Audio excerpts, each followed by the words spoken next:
नमस्कार। हम आज आपको पढ़ा रहे हैं, लोकसभा में कुछ पढ़ाए हुए हैं, लेकिन आज पढ़ा रहे हैं हम हुआ संसदीय समिति। और संसदीय समिति का उल्लेख अनुच्छेद 118 में किया गया है।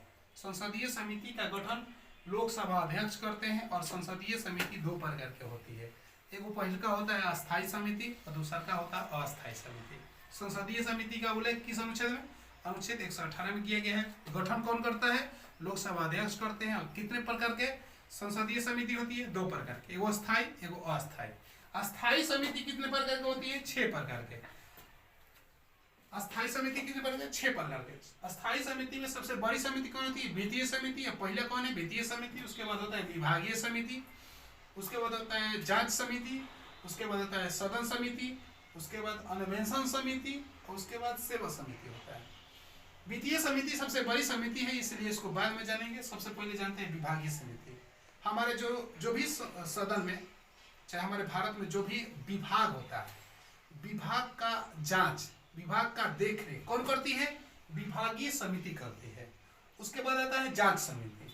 जो भी जनता का समस्या होता है, जनता के समस्या का निदान, जनता के समस्या का देखरेख, जनता के समस्या का समाधान कौन करता है?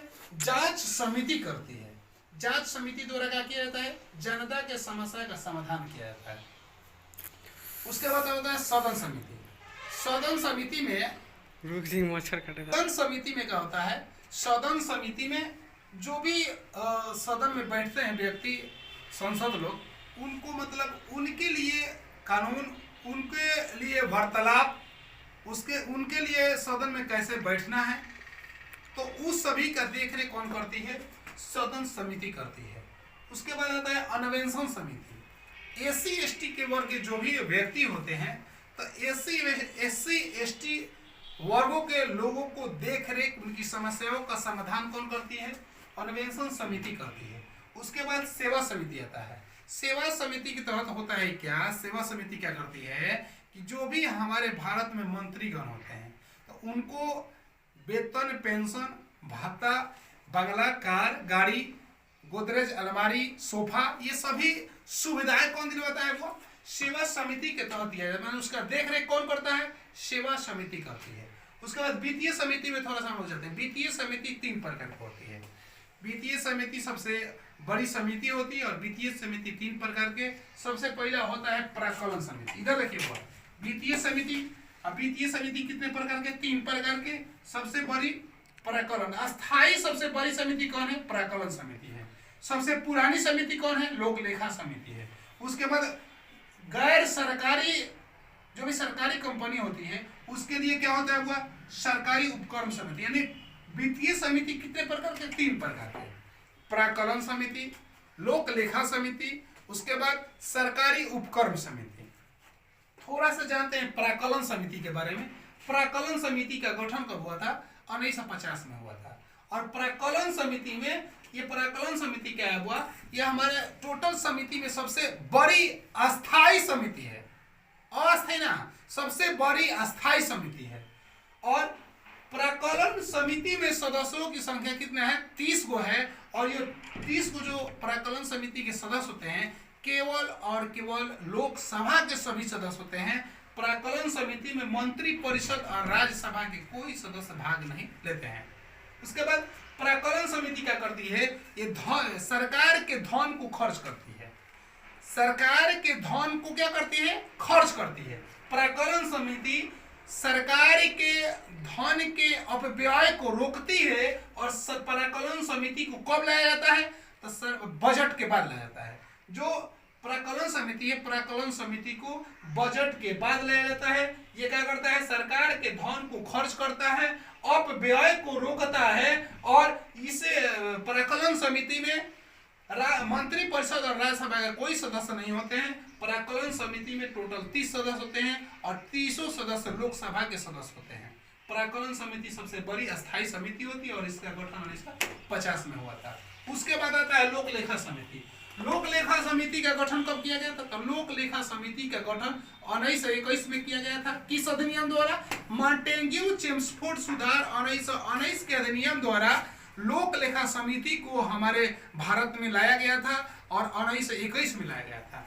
लोक लेखा समिति ये जो होता है, ये टोटल समितियों में सबसे पुरानी समिति कौन है? तो ये लोक लेखा समिति है। और लोक लेखा समिति में सदस्यों की संख्या कितनी होती है? तो लोक लेखा समिति में सदस्यों की संख्या 22 होती है। लोक लेखा समिति में जो 22 सदस्य होते हैं उनमें से लोकसभा से 15 सदस्य होते हैं, उसके बाद राज्यसभा से 7 सदस्य होते हैं।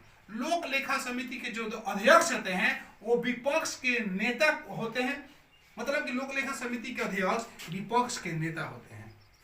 उसके बाद लोक लेखा समिति क्या करती है?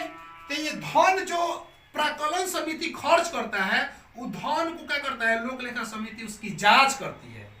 लोक लेखा समिति क्या करती है? सरकार के धन को जांच करती है, सरकार के किए गए खर्च को जांच करती है। लोक लेखा समिति और क्या करती है? तो ये सीएजी के रिपोर्ट को जांचती है।